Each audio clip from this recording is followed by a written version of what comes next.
Simula ng gabing yun ay palagi na silang magkasama ni Amir. Kung hindi ito nagsistay sa unit niya, ay sa villa nito siya natutulog. Alam niyang maaaring magalit ang kanyang ina sa pagiging bulag niya sa pagmamahal kay Amir. Walang katiyakan ang kanyang sinuong. Masaya sila, ngunit wala itong binabanggit tungkol sa commitment. Siya na siguro ang magiging pinakamasayang babae sa mundo kung maririnig niyang sasabihin nitong mahal siya gaya ng palagi niyang ibinubulong kapag natutulog ito. Gustong-gusto niyang pinagmamasdan ang maamong mukha ni Amir kapag mahimbing itong natutulog. Kung saan man hahantong ang kahibangan niya ay sa Diyos na lamang niya ipinababahala. Araw ng pagdating ng mommy niya at ni Miko. First class ang seats ng mga ito sa Emirates Airlines na si Amir ang nag-provide. Dapat sana'y may chauffeur drop-off service ang mga ito, ngunit mas gusto ni Amir na sila mismo ang susundo sa dalawa.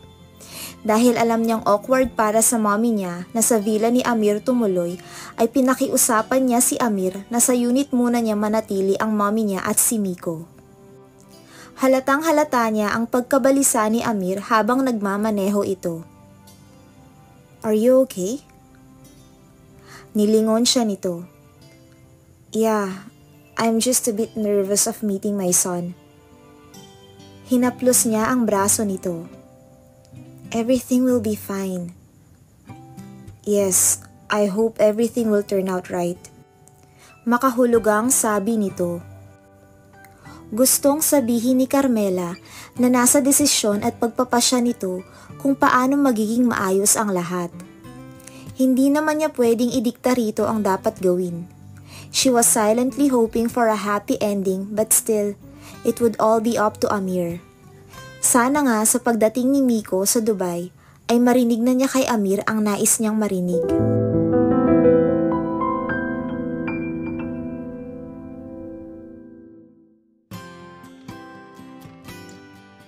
Dahil may kilala si Amir na official sa airport at platinum member ito ng Skywards, ay nagawa nilang pumasok sa loob para doon hintayin ang mommy niya at si Miko. Sa waiting lounge ng Emirates Airlines sila naghintay. May kinausap din si Amir na 2 empleyado roon para mag-assist sa maglola. Napatayo bigla si Carmela nang makita si Miko na hawak sa kamay ng mommy niya. Sinalubong niya ang dalawa. Agad niyang hinagkan at kinarga si Miko pagkatapos makapag-bless kay Aling Minerva. Habang palapit sila sa kinatatayuan ni Amir, ay kitang-kita niya ang excitement at nerbiyos sa anyo nito.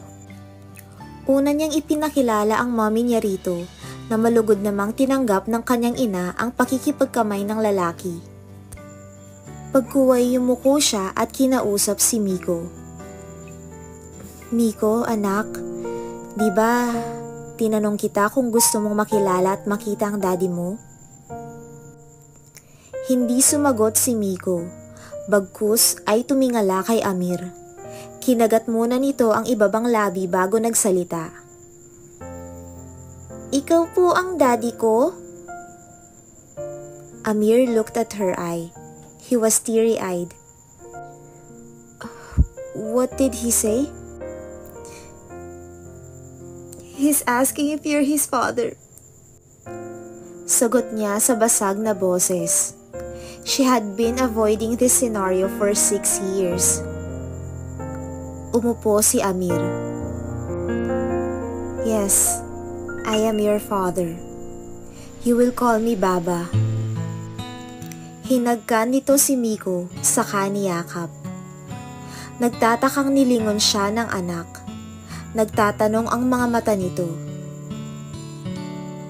"Dito sa Dubai, Baba ang tawag sa daddy, anak." Paliwanag niya kay Miko. Nang una ay ayaw magpakarga ni Miko kay Amir, pero kinalaunan ay nagpaubaya na rin ito. Hanggang sa parking area ay ito ang nagkarga sa anak. Masayang-masaya si Carmela na nakikitang magkasama ang kanyang mag-ama. They were almost a complete family. Almost. Hindi kasi kumpleto kung hindi sila maikasal ni Amir. But that was too much to ask. Dahil pagod sa biyahe ay agad nakatulog si Miko. Ang nanay niya ay nagpaalam na rin sa kanila na magpapahinga na. Do you know how I exactly feel right now? I am extremely happy that I finally met my son.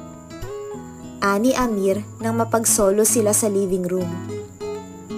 I wonder how my family will feel when they see Miko. God, I didn't realize that he really looks like me until I saw him in person. Just give him a little more time. He'll get used to having you around. I wish Miko could stay with me in the villa. Bakli nito. Parang kinurot ang kanyang puso. Si Miko lang ang gusto nitong makasama. Hindi siya nagsalita. Maya-maya'y nagpaalam na si Amir. Uuwi raw ito sa Sharjah para ibalita sa parents nito na dumating na si Miko. By tomorrow or the day after tomorrow, I will introduce him to my family. Pinigil ni Carmela ang mag-react sa sinabi nito. Ni hindi man lang siya inimbita kahit minsan para ipakilala sa parents nito. Kahit pa kinukumusta niya palagi ang kalagayan ng ama nito na una niyang naging boss. Pinigil niya ang emosyon bago nagsalita. I don't think that's the time. You need to get closer to him first. So we must always be together. I'll see to it that he will get closer to me in no time. Nasasaktan siya sa sinasabi ni Amir. Bakit ngayong narito na si Miko ay parang itsapwera na siya? In the process, I will be there to guide him. Aniya. Of course. Pagsang-ayon nito. Isang simpleng halik sa mga labi ang iginawad nito sa kanya bago tuluyang umalis, bagay na nagpahungkag sa kanyang pakiramdam.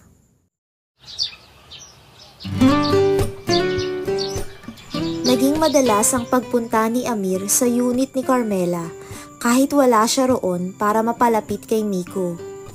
Unti-unti ay naging kampante ang bata sa pakikipaglaro sa ama. Ilang beses na rin silang lumabas na magkakasama. They stayed in a private resort in Abu Dhabi owned by Amir's family last weekend. Naging maganda na rin ang pakisama ng mommy niya kay Amir. Mula nang dumating sina Miko at ang mommy niya ay hindi na uli nagkaroon ng pribadong oras sina Carmela at Amir. Pakiramdam ni Carmela ay kontento na si Amir kay Miko, bagay na nagdudulot ng sama ng loob sa kanya. Hindi siya dapat makadama ng ganoon. Ayaw niyang isipin na nagsiselo siya sa ibinibigay na atensyon ni Amir sa kanyang anak, ngunit hindi niya maiwasang masaktan. Para bang hindi na siya importante rito. Gaya ngayon, magkakasama silang tatlo sa villa ni Amir pero nakatuon lang ang atensyon nito kay Miko. Nagsuswimming ang mag-ama sa pool. Para siyang yaya na taga-abot lang ng tuwalya o ng kung ano mang kailangan ng mga ito. Nang makatulog si Miko sa sobrang pagod ay kinausap siya ni Amir. I think it's high time for my family to meet Miko. Anito. Tomorrow, I'll bring him to Sharjah. Pakiramdam ni Carmela ay may batong bumara sa kanyang lalamunan. Pinilit niyang magsalita sa normal na tinig. Only him? I don't know if he will come with you without me. I will ask him. Tinitigan siya ni Amir. You may also come. But please try to understand that they are not ready to accept you. Parang hiniwa ang kanyang puso. Her voice cracked when she spoke. I hope they know that I am Miko's mother. Of course they know that. Ginagap ni Amir ang kanyang mga kamay. I just want to protect you from any harsh words. They have accepted Miko but pigil na pigil ang emosyon niya. Mabuti na lang at napipigil niya ang pagpatak ng luha. But not me. Our culture is different. I don't want you to get hurt in the process. I understand, but I can't let Miko be alone. He is still in the period of adjustment. The members of your family will all be strangers to him. Okay, you can go with us. We'll stay here tonight so that tomorrow morning we'll go to Sharjah. If you want, I can ask a driver to pick up your mom from your place so she can stay here as well tonight. No need. I'll just call Alay and request her to send someone to be with your mom tonight. She has Filipino helpers in her villa. Kahit masama ang loob niya ay inasam niyang magparamdam si Amir ng gabing yun. Ngunit hindi nito ginawa. Magkasama silang natulog ni Miko sa guest room. She waited for Amir to knock and ask her to sleep with him in his room, but her silent wish went down the drain. Talaga nga yatang wala na siyang halaga para kay Amir ngayong nakilala at napalapit na ito kay Miko.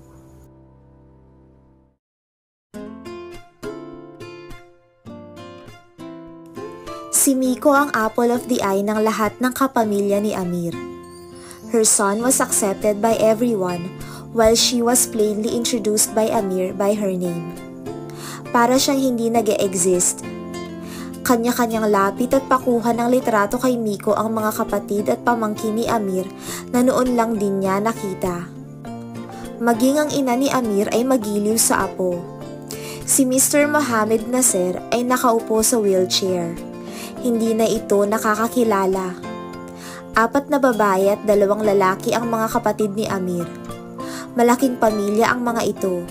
Halata ang closeness ng bawat isa. Kahit paano ay proud siya sa kanyang anak.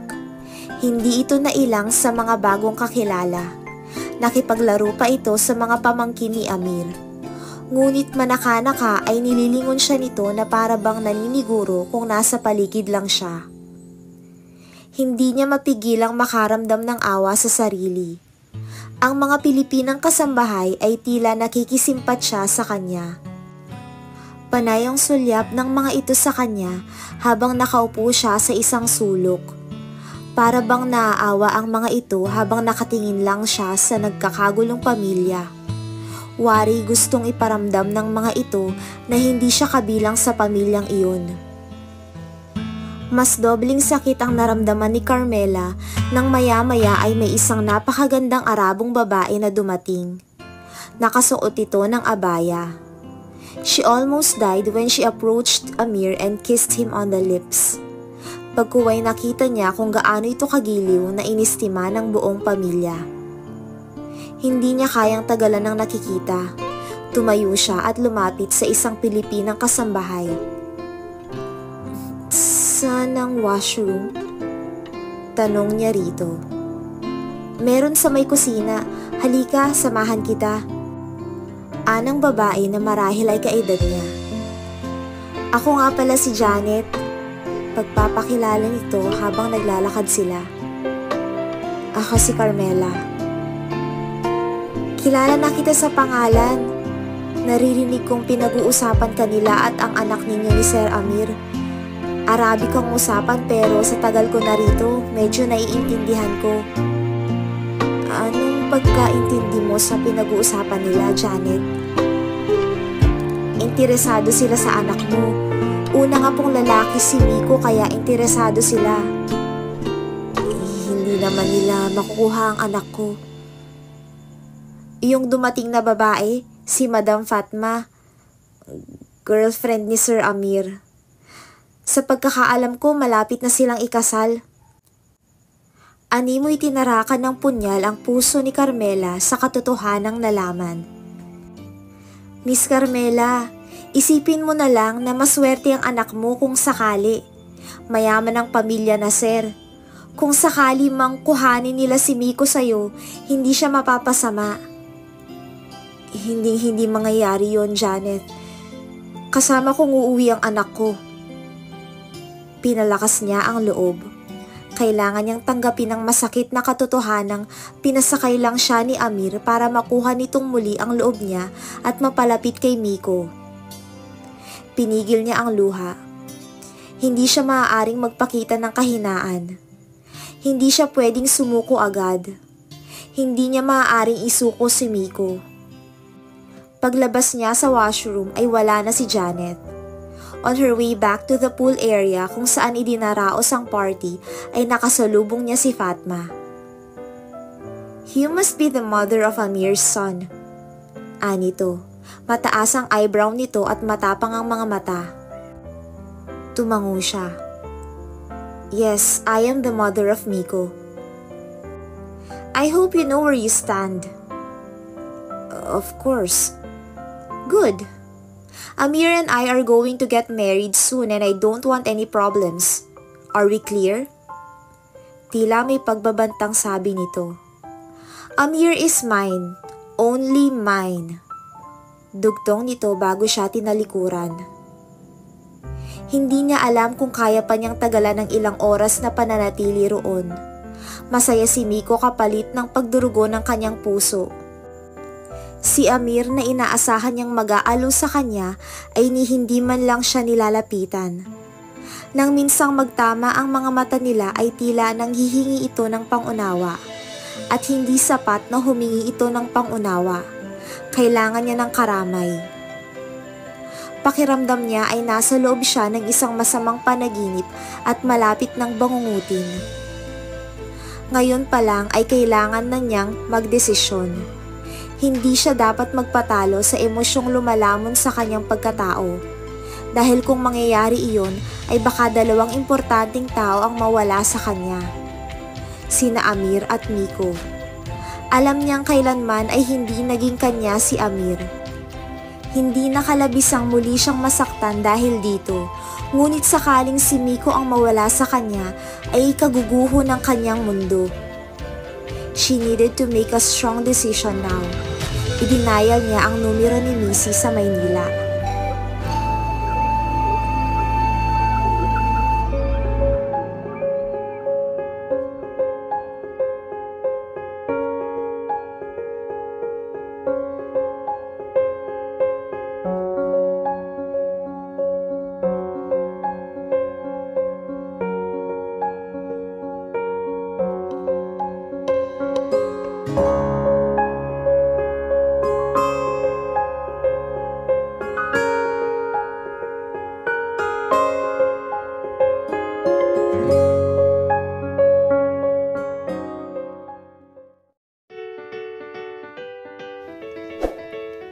Quattro Tagalog Online Stories.